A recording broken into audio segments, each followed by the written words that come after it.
Games journalism. What do you think about games journalism? Well, I don't think there really is games journalism. That's that's what I think about it. I think that there's very little um actual journalism being done in the video game industry. I think that that's I don't think that I also don't think that it's like necessarily important that there is, you know, let's say Kotaku didn't represent itself as games journalism. I would be fine with that. The problem is that they have either intentionally or passively, via not resisting it, have allowed themselves to be considered games journalism. Like I said, I have people who, like, when I go on the radio, they introduce me as a journalist. I kind of, yeah, I let it slide when they introduce me, but if they bring it up at all, I'm not really a journalist. I'm a YouTuber. I am a author.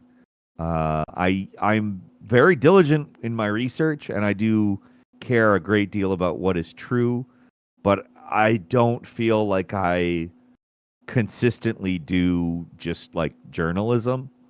I'm trying to make entertainment, and I think that that's fine. I don't think that there's anything wrong with that. But I kind of wish that these outlets were branding themselves as that. I do wish that Kotaku said, we're not games journalism, we're not journalism, we're entertainment. Because, like I said earlier, I do think that they're all kind of their own version of Nintendo Power for different groups. Not necessarily for Nintendo fanboys, but like I said, you've got woke gamers. They have their magazines or outlets or whatever. And then you have the same thing for the anti-woke people. And this is often why I say I kind of think woke and anti-woke are two sides of one coin, because they tend to do exactly what I assert that GamerGate and anti-GamerGate do, which is sort of keep the focus on a narrow set of issues or individuals that keep the heat off of institutions. And that's kind of I don't really, to not get off track, I don't really think there is games journalism. I think there could be games journalism, but it would involve talking about a lot of economic stuff that it seems like very few people are interested in running an outlet that talks about it. Okay. Well, first off, I just realized. Do you know that right now Kotaku is trending on Twitter? So is I Stargate, did by the not know way. that. Yeah. Start? Stargate, baby. Interesting. I just checked because I'm like, oh boy, are they making a new show? But it's Joseph Malozzi. He's awesome, by the way. He's sharing more outtakes from the show. He does this all the time. Hmm. So, But anyway, I want to push back. So Nintendo Power for different groups. I think that's great. I think it's fine. That's exactly. narrow. I That's think narrow that it's casting, right? fine. Like that's like I think it. Well, it's fine if they're honest, which Kotaku is not. I don't think. That's exactly But what my but point like is. if look if it was if there's if you want to have a woke gaming site, but you're honest, great. If you want to have a Christian gaming site and you're honest, great. And like Christ Center Gamer, for Yes. instance, that's 100% fine. You can cater to these different niche audiences 1,000% okay. I think it's okay. Yes. If you And you call can do yourself real entertainment, you can do journalism while being or can you not? Do you disagree? Like can you be a woke uh, publication or a Christian publication? But you just cover different stories, right? it depends on what you're covering and how. As long as you're honest, I don't give a shit. Yeah, I think that honesty is really the key here. I do agree with that pretty heavily.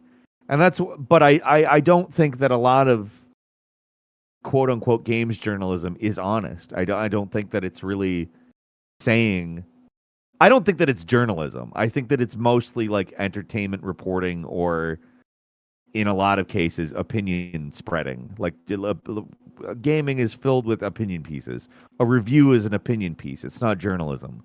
It's literally the opinion of the reviewer. Um, Journalism is uncovering truths and facts that aren't necessarily immediately noticeable or available to the public and attempting to show things that are not shown. And to be frank, that's just not what any of these outlets do. Not one of them. Like, is it? Do I want certain people's opinions on a game? Absolutely, but it is an opinion piece. It's not journalism. It's not uncovering anything. And again, like I said, for one of these outlets to do journalism, I think it would most likely involve talking about a lot of economic stuff that none of these outlets are even vaguely interested in talking about. And to some extent, I understand why, because I think that it would be very difficult to sell that as a product. Like, we are talking about gaming economics, and that's it. Why does it have to be? Sorry, I'll let you finish your point. But Well, I want because to push back. I think that there's not a lot going on that you would really uncover. Like, Really? I really don't. It's all it's economic. Like, I Well, I think mean, that like everything. Like it's like, what do you mean, like economic? Like, we should probably define that real quick. involves either the ownership or interest of one party. I mean, you could probably. That's a tough question because I think I'm defining economic pretty widely here. I'm thinking about interest that exchanges power in some way. What is You exchanges have, power? well, let's say an outlet, or sorry, not an outlet, but like EA Games or something. If they're using the fact that they're EA Games and that they have lots of power, weight, pull, whatever you want to call it, clout even, to limit, I don't know, and they do this to limit when people are allowed to review something, a review embargo. Oh yeah, that. What? So what do you think of that? Is that bullshit? Should they not be allowed to do that? I don't like Well, that. not I don't think they allowed. should Like, be there's allowed to like do a that. law, but like, do you think that? Or well, Yeah, like, should there be a law? it's I don't not a know. law. Should there be a law against that? I No, absolutely not. I don't, I think it's a that there's private absolutely. industry. I don't think it should be a law, but I don't think there should be a law, but I don't think they should do it. I think it's bad. It's bad taste. I think it, and they are using economic power to do it. That, to be no, for frank, sure, because like they know that if they break it, they're not going to get review copies anymore, or exactly. access even It, to events or who knows what. and I think that that is where you would actually reveal things, where access is being revoked, where relationships are being leveraged, where those types of things are happening. In my opinion, that would be what you would have to do for journalism to be taking place. And most of what games journalism is taking, and when I say games journalism, I'm using the scare quotes here. It's taking information that a game publisher put out to the public and adding some opinion or twist to it that makes it uniquely your outlets and putting it out to your following. It's not journalism. It's it's just repeating stuff with flavor. It's What about what I've done before, and what people like Short Fat Otaku have done, where we have a network of, and even some of the anti-GamerGate people who, like Jason Schreier, right? Where they have connections with certain developers, and these developers will give them information, and they run with this. Do you mean information that like exposes No, something well, like yeah, like not like, oh, the publisher gave me this, but like I'll reach out to. I have a network of game developers who I talk with, indie devs and AAA, or yeah, sure. and so and sometimes anonymously, sometimes not, depending on how they want to do it. Um, but like in the Short Fat Taco too, like he broke a story, Saints Row, the failure of the latest Saints Row game, why that game failed and the various issues with it. That was exposed in part because of Short Fat Otaku, because he had he knew a developer on the team who was willing to come forward and talk to him. Like, that's a real games journalism story, is it not? But that's I mean, is that what these big outlets do. Like I thought Well, we were just talking about outlets. well, Is there Schreier games does journalism stuff that like that, doesn't he, or happens? no? If there is there games journalism that happens? Sure, yes, that exists. Or actually, But as a I don't know much. whole, I don't really broadly consider, you know, all of these outlets that would be called games journalism to be journalism. I guess is what I'm getting at. Well, a lot of the stuff that they do is not. They're not acts of journalism. At least not like, or at least like they might like meet the technical definition in some way, but like they're not of value to society and to any Yeah, meaningful well, I extent. think generally not uncovering anything. I think that journalism it's very much about uncovering things. Um, if you're not doing that, if you're not actually exposing something that is not publicly available, if you aren't showing something that the public doesn't have access to, you're not really doing journalism, in my opinion. Oh, Now, by that the may not way, be everybody's opinion. I should say Sorry, something what's that? publicly. Uh, Earlier in a book interview, I was kind of harsh towards Short Fetataku, because I thought he got something wrong in his video, Uh huh. and like he kind of did. Well, it you could interpret it a couple of ways. I think he kind of exaggerated something that happened a little bit. But anyway, Sure. I owe him an apology, I think. I've already apologized to him in private, but I should probably say something publicly too, since I said publicly that I was skeptical um, of something he said. But anyway, I'm sorry, Short Fat Taku. I shouldn't have been kind of very. I shouldn't have been so dismissive of what you were saying. Though I do think you were exaggerating that one incident, and we talked about that. Anyway, that's all. Um, cool. Sorry. Did you have more to say on that? No, no, I think that that's basically my definition of journalism, and I think most of what we would call games journalism is not actually journalism. I guess that's really my point. How responsive to calls for reform do you think the Games Press was? How is I mean, as responsive as anybody who like has a business model that they're invested in that you tell them to do the opposite of. They're not responsive. They're not going to be responsive. You would What? have to start you in order to have an outlet that purely does games journalism, you would have to um buy one of those outlets and convert it entirely to that, or B, start one from the ground up and have a lot of money just sitting around, because it would take a lot of money and you would make nothing but enemies if you were doing actual journalism. Because there is, in the games industry, a lot of bullshit that goes on. And it's when this is the thing that bothers me. Like when they start going after a company for bad crunch or something, that's journalism.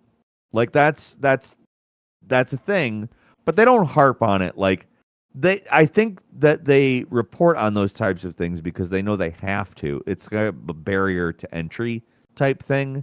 I don't think that it's taken seriously. Um, and I also think that the public knows crunch happens. I don't think it's revealing something new. And I don't think it's I don't know. If I had exorbitant amounts of money, I would do things very differently personally. Um, I guess that's something that anybody could say, though. It was the Doom thing, I should probably just say. Well, actually, the reason I put him on blast was two reasons, I guess. So, do you remember the cancel culture campaign against Doom? No. That's because it didn't really happen. Um, or was it Doom Eternal? I think it might have been the sequel. But basically, like six people on Twitter complained, Uh huh. and Short Fat Otaku talks about this in his video, and it's like, well, like I don't know. I don't think like these like small handful of accounts on Twitter complaining is like that big of a deal. Sure. I don't think it's like a major controversy, really. I No, think I kind of don't like either. presenting it as if it were. I don't think that that's like entirely fair. But like there was a small, like a half dozen people did actually complain, and I there mean, to was be one fair, article sometimes, on some obscure blog that complained about it too. I think. sure, Like, I will say I will say sometimes it's worth reporting on something like that. Like if you're somebody in short fat otaku's position, just to show how crazy even a small minority's Sure. opinion Yeah, can it's be. not illegitimate. It's just like you got to caveat that a little bit, I feel. I do agree with that, but I think that there is a reason to highlight that from time to time. I do think Sure. I mean, there can be I don't value in have it for sure. certainly, yeah. But the real reason I put him on blast, though, was well, I'm not gonna get into this. It's a whole fucking thing. Never mind. It's not even important. Um, but okay, do you want to talk about it or not? Do you know who he is? Well, I'm Dev? starting to get.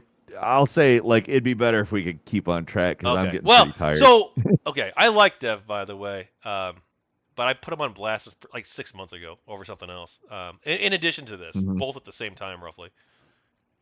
But I sent him an apology over because I felt like I could have handled the situation better. I kind of wanted to dunk on Hmm. him a little bit. I mean, I reached out to him first, and I'm like, "Hey, look, you got this wrong," and he didn't correct it because he's like, "Well, no, it was 6 people. It's fine. It's legit. It happened." And I'm like, "Well, but the Hmm. audience doesn't get the impression it was only 6 people." Right. Anyway, it doesn't matter. Um, were there any games, journalism, reforms you would have liked to have seen happen? Oh, of course. Like I think I honestly think a lot of what I just kind of said would be what I would say there because I would love it if I think it would probably take a lot more resources because again it would make nothing but enemies. But I would really like it if there were actually well written, intriguing stories about things that we don't have access to as the gaming public, so to speak. I would like to see them actually do more work uncovering things. That is, I mean, I think that obviously takes a lot more than just like a reform, like saying, "Oh, we're going to start uncovering things." But that's what I'd like to see. Any reforms that could lead us in that direction, I would prefer. Also, it was 7 tweets actually, and one article on a website called Game Revolution. Mm-hmm. I'll link you if you. I don't think it matters, but if you ever want to look at it, I wrote that. I wrote that at the time of his video. Okay. If you were the editor in chief of a gaming website and some of your employees were accused of ethical violation, sorry if I'm not paying as much attention during the games journalism stuff. I try to, but it's easy to get distracted because the fact is, games journalism isn't all that interesting.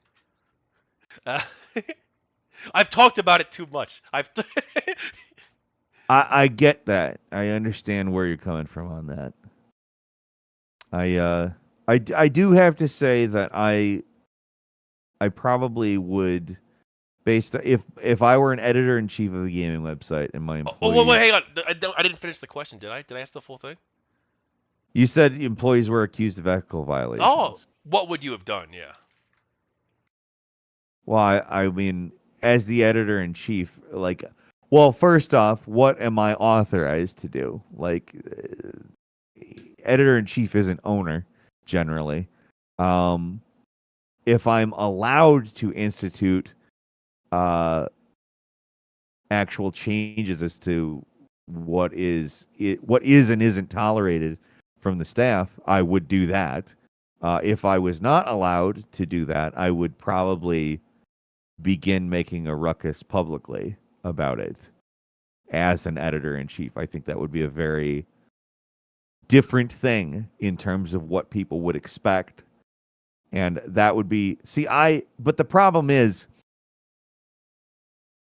if I were in charge of an actual journalism, like if the goal of something I were in charge of was to actually do journalism, it would probably not last because I think I would create problems for whoever owned it. Now, if I owned it, that would be different. I would if I owned the outlet and I just had carte blanche to do whatever I want, I would say you either don't a you need to take some kind of pay cut or if you're not okay with, you know, major changes to what we tolerate, I'm sorry, you got to go. Like I would not if the goal was if I was allowed to own a website, make changes to policies and actually direct the intent of the gaming website, uh I would probably there would be actual consequences for any kind of ethical violations. Of course, those ethical violations would involve an investigation, proving those things before actions were taken. But that would be what would be important to me, personally. Thank you. Okay, so we got a couple options here, Peter. I know you're getting tired. Either one, we can wrap it up now and continue next time. Two, we can get to the end of the games journalism section, which is an extra, like, I don't know, 8, 10 questions. Well, actually, hang on. I can give you the exact number. It's 9 additional questions. Or we can wrap it up at the end of the hour in 12 minutes. Let's I can go either way. I don't care. let's go at the end of the hour, all right? Okay. Do you think we'll get? Because I'm definitely it's almost 11 for No, me, I'm and getting a little bit I'm tired normally too. yeah. I'm not gonna go to bed. I don't think, but I'm gonna I'm normally relax. out by now, if I'm completely honest. So Do you think there is still a role for good games journalism in the world, and what does that look like to you? I think there's always a role for journalism. It's just I don't know if there is an incentive for it. Like that's the unfortunate thing. I think very much that there is a role. I think it's very important. Like again, like gaming companies aren't even the worst companies in our lives, and they have tons of secrets. Every one of them, every single game company is hiding something from you and me. Um, and to me, making that public is important because it very much would influence what we think about that company, what we think about what we're paying for. And ultimately, this is something that it's not cheap. Video games are not a cheap hobby. A lot of us are not, rich or anything, and we're playing games in a manner where we don't necessarily have the money to just buy every single game that we want to try out. Um, I think that there's very much a role for that. Like, if a game comes out, or is coming out for that matter, and there are, like, you and I both know when a game is coming, and we all have suspicions about how it is going to be. But they do everything possible to obscure, like, whether or not the game is good, whether or not there are Oh, microtransactions in it, whether or not there's DRM in it. They work so hard to obscure that kind of stuff. And are these alleged journalists spending time trying to actually get to the bottom of those things ahead of a game? No, they're not. That's not their job. They're not journalists, you know? And I don't care that that's not their job. I don't think that there has to be their job. But if it's quote unquote journalism, that's their job. Like they should be showing us what is and what isn't. Like, to be frank, I don't want to spend money on something that I have aspects hidden from me. I don't like that. And at best, a lot of people, the best that they can do is tell us after the fact that those things happened. Um, these companies are aware of if those things are going to happen or not. And yes, it's going to piss them off if that information is exposed. But that should be the role of a journalist, is to expose that type of information, to be a consumer watchdog, to actually um, make some attempt at giving the consumer some kind of power in that arena. At least that's my opinion. Now, again, I'm not saying that everybody has to be a journalist either. I'm perfectly okay with entertainment. I think that that's fine. I don't need everybody to be a journalist. I just need them to stop calling themselves journalists. I want to talk about. You talked about controversies and well, you talked about them having secrets in these games. Yeah. What about Battlefront 2 Classic Collection? My friend group was looking forward to this. One of my friends bought it. Um, Obviously, a massive controversy when it came out. Did you follow this Yes. story at all? Because they I didn't basically follow it, Matt. I they know there did was. Go basic. ahead. I again, I've not played it because I basically boycotted the game on purpose. Um, Sure. the multiplayer was literally unplayable. You couldn't even play That's it right. online, Yeah. and No, I they did remember. I did nothing read about that. to improve the game at all. Which, like, they should have done. Which once you I get into mean, just if making you're changes, and but like, let's but be there's completely value, frank. and there's value in them like adding like making it easier to mod and stuff. Like they should at least do that. Sure. But let's be frank about what these two Battlefront games are. These are classic games. These are Yeah. absolutely fantastic games. And if you are re-releasing them with a multiplayer component, you would think, just based off of like common sense, that you are making some kind of commitment that that product is going to work. That's, in my opinion, games journalism. The point of it is to find out ahead of time, or what is going on. Like a games journalist, a journalist should be looking into it. A journalist should be finding out the progress of this thing, the um the likelihood of problems, how things are being handled. And yes, I understand that requires relationships within companies, and it also requires, to be frank, risk to those people who would be informing you within those companies.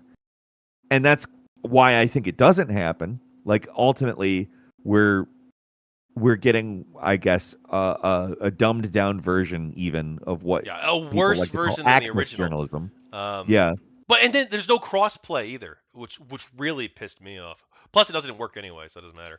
But like even ahead of its Yeah. release, before we knew how bad, before we knew I mean, it's a how, classic. These are really fantastic games. yeah. And to make the Well, I've only played the commitment, second one, but it's amazing. It's oh my god, I still play it all the time on my Xbox, all the time. My friend group plays all the time. same. They come over, I we have it play in my living installed. room. I have it on my computer. I have them modded for widescreen. And I love the Battlefront. They're fantastic games. They're just among some of the best games out there. And if you're re-releasing them, part of the reason you're re-releasing them is for the multiplayer component, to have a completely functional, non uh, work requiring multiplayer component. If you're including that in the game, that's part of what you're committing to, just based on implication. And in my opinion, journalism would be uncovering all of what happened during that controversy as early as possible, as opposed to in Yeah, retrospect. before the game comes out, like, right? I mean, but unfortunately, it's the access problem, right? Unless you know somebody on the dev It's team access, who's exactly. willing to risk their job possibly by talking to you, Yep. then but so is any can anything be done then? Because like that's sort of like the model we're under. Um, I mean, unless well, something right? You could have, and maybe we already have this right with independent creators, but like you could do it with a mhm. website too. Like you could develop a reputation as a place where if a game developer comes to you, you're going to protect their anonymity. Yes, And if I you think that have that's that a reputation, very then yes. then you might have it.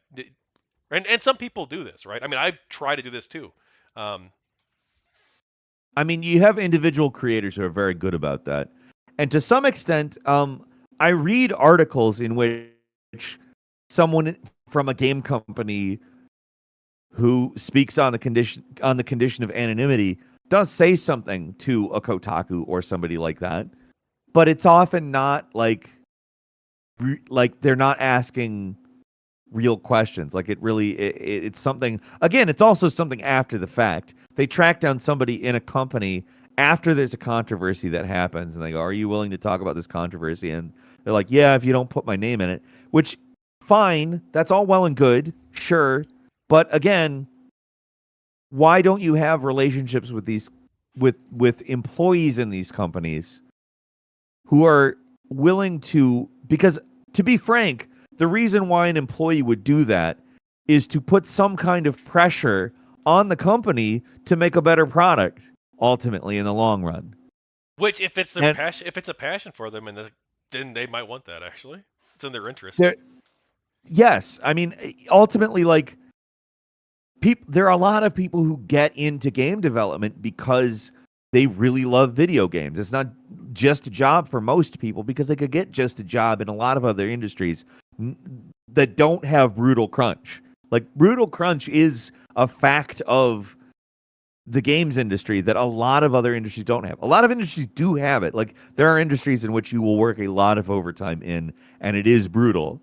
But you don't have to work in one of those. There are places that most people can get jobs in that pay similarly to games development, because games development actually, uh, it can be high paying, but it's not automatically high paying.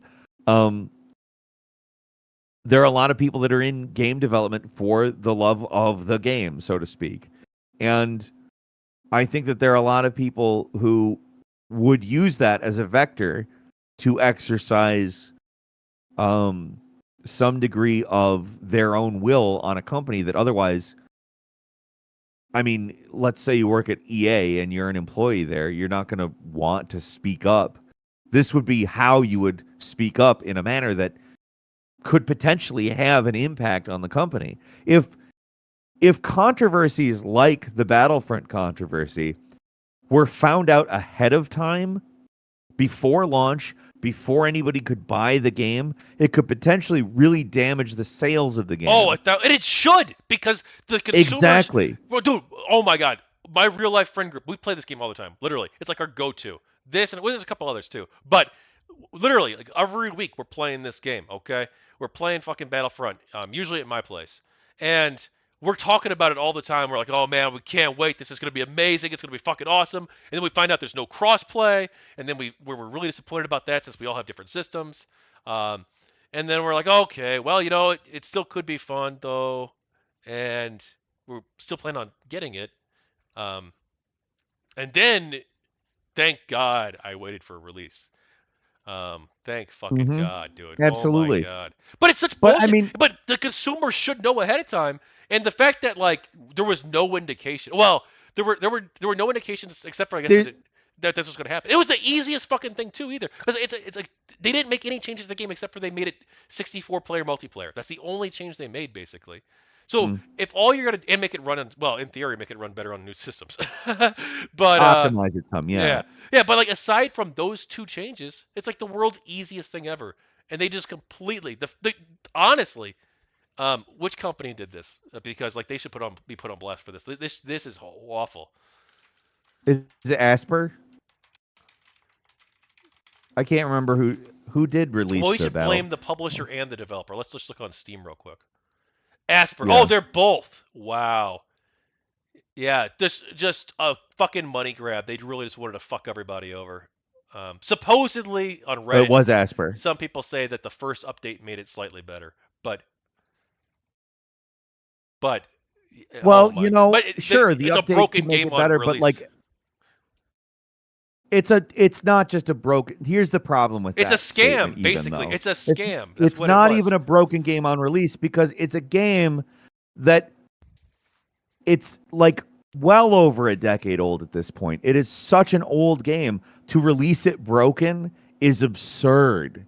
Like, it's such a, like, if you're re-releasing it, that implies that you're doing a certain level of things to it, like you're making sure it works. Why would you release an old game with broken stuff in it?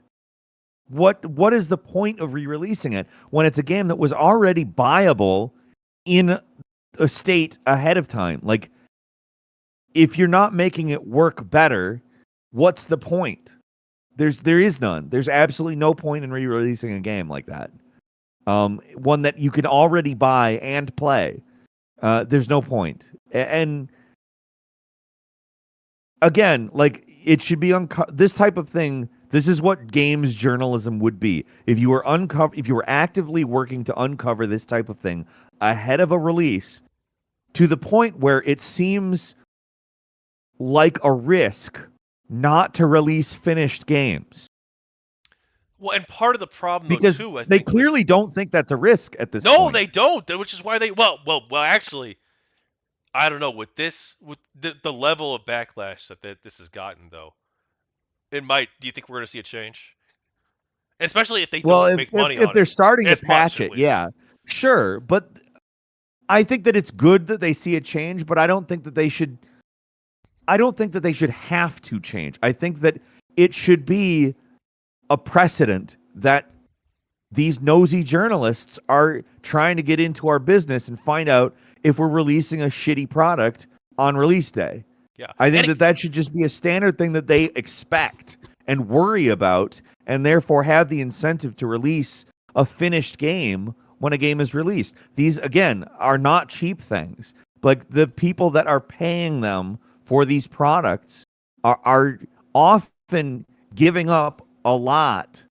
They are um, whether their parents pay for something, the gamer themselves may not be giving it up, but the parent is.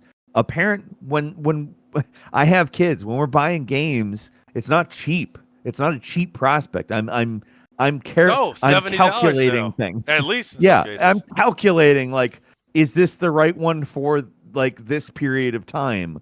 We will buy another one eventually. I don't know how long this one's going to last you, et cetera, et cetera. Like, I'm making those kinds of calculations. And for people who have a job and are buying games on their own dime, they're working for that money. Like, it's disrespectful of these huge companies to just be taking our money and giving us crap that they don't finish before they release. It should be a precedent that they have to finish their game. Otherwise, these nosy journalists are going to find out and tell people who could then choose not to spend their money until it's fixed, you know? Yeah, and well, But there's the pre-order culture to maintain. is part of the problem. And again, I'm not a fucking expert on games. Well, I'm not an expert on games journals. I'm really not. Like I know some about games journals because I have to because of this fucking GamerGate shit. Uh, I've been talking about it for a fucking decade. Okay.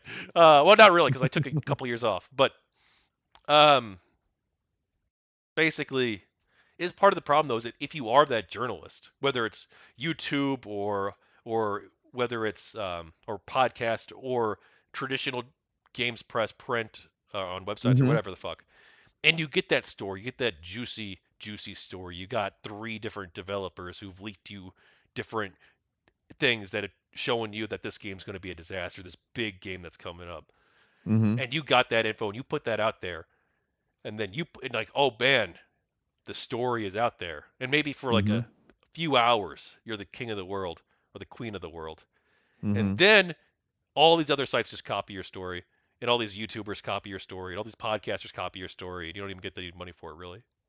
Is that part? Is that a thing? I don't know. And some It of them could be. they might cite you, I, but like you're not getting like the ad revenue. well, I mean, if you're first on YouTube, often that is something that's rewarded on YouTube. Um, so maybe in terms of video, if you're a video outlet or reporter or YouTuber or whatever individual, it could benefit you because a lot of the times the first is the winner on YouTube. Um, Elsewhere, I don't know. I don't really have the ability to say definitively one way or the other if that would. But then again, that's also part of the problem. We got a million different outlets that aren't doing journalism. Like, if everybody copies that story, sure, yeah, I get it. But like, ultimately, that's the point of journalism too. Is it? Unfortunately, again, like I said, if you were going to do real journalism, you would need a lot of resources up front. And this is probably one of the reasons. Because again, is it a profitable thing to do? Like journalism, ultimately, you're not doing journalism for profit. At least allegedly, that's not why journalism exists. Journalism exists because the public deserves to be informed on things that it spends money on or that involve it in some way, like governmental things. Um, my voice is starting to go out, so I'm definitely gonna have Yeah, to stop we're talking wrapping here. it up for sure. We are on for a part two sometime soon, though. Yeah, absolutely. Absolutely. Let's finish up this point and then probably go out for my voice is actually starting to die, but I want to try to finish this point. Um, that is, I mean, that is the point of journalism is to uncover what is secret, that is being held from the public that would affect the public, right? Like that's what allegedly journalism is supposed to be about. So the problem then is that journalism is for profit. That's ultimately the problem here, like that we're coming at. Like we need some way to incentivize journalism. That I mean, and that is the ultimate problem here, is it not? To incentivize journalism? Yeah, because I don't think that you could, if you can put up a story and it can be copied by everybody else, and it would be copied by everybody else to the point where you don't get the ad revenue, you don't get the um if that is indeed something that happens, then you can't profit off of it. Then what's the reason to do it? We have no incentive. We need an incentive. We need to be able to incentivize actual journalism. That the it, I don't know if this is the root of the problem, but I'm saying we're getting it. We're at least getting nearer to the root of the problem, are we not? Well, I, dude, we could spend all. How do we create the incentives? But we can talk about that That's really a big next time. question, in my opinion. All right. Well, hey, Peter, I want to give you a chance here. Shout yourself out. Where can people find you? What can people find your work? Well, you can find my books on Amazon. Woke Ouroboros, Segregation and Essentialism is my most recent. Link in the It description. is a yes, it is a Marxist critique of wokeness, which a lot of people think wokeness equals Marxism, and it's very much not. Uh, it's not even close to anything Marx said. Um, but that was a project I worked on from 2018 to 2023. I released it last year, and it's a really extensive look at wokeness. I also have my YouTube channel, which is at youtube.com/ at Peter or Peter Coffin. They all work to my knowledge. Um, I don't know how they all work, but they all work. Um, and then there is youtube.com/ at important D's, as in D's nuts. documentaries. The word, yeah, as in There's a D's link in the nuts. description. There's a link in the description to that too. Yeah. Both channels. So, and then finally, probably my Twitter, or actually, you know what? Go to my Twitter and join my Discord because I've got my Discord link on there. That's probably the best place to interact with me. Twitter is a clusterfuck, Well, most of and my I people don't. probably have you blocked. Or you had them Yeah, blocked it's rather the other way around. it may very well be that. Yeah. Join my Discord. I mean, we're again we're Marxists in my Discord generally, but we're the tolerant, like not shitty kind, and like to talk to people who are I'm not there. I'm in necessarily his in Discord. agreement. Yeah, it's not. We haven't been hostile towards you. In fact, I think everybody. I don't know Yeah, how much someone I've was really actually seen pretty you. polite. They said have a good night or something like that after the storm. So that was kind of cool. Yeah, I think I've generally worked very hard to create an environment in which we're not doing what people typically do on Discord, which is lose their minds all the time, 24/7. Well, hey, thank you so much, Peter. I do appreciate your time, and I appreciate you going to part two. And if you want to check out Absolutely. more of Peter's work, including his book, Twitter, I don't link your Discord in the description, but I did link Yeah. um, It's your on my Twitter. If you go yeah. to my Twitter, my Discord is linked on my profile. And if you haven't done so, please like the video. If you're watching this after, please comment. I like comments. The algorithm apparently likes comments, from my understanding. Um, and also on Sunday, I'm doing another stream. I'm interviewing, or not interviewing, I'm chatting with E. Zhang, the Mm-hmm. person Cabrutus uh, thought was his enemy, I guess. Um, Mm. so I'm gonna be talking with her. I think she's a cool person, and I want to see where Neat. that goes. So it should be fun. I'm gonna go ahead and raid somebody. I'm gonna go ahead and raid. Well, let's see who's still online. Before Uh, you do, thanks to everybody for entertaining my BS, and thank you to you as well. yeah, of course. I'm gonna go ahead and raid Dylan Burns. He's doing the Timothy Snyder versus Marjorie Taylor Greene, the Israel-Iran situation, and the Trump trial immolation situation. That was a fiery event, huh? Oh my god, Yeah. dude, we were.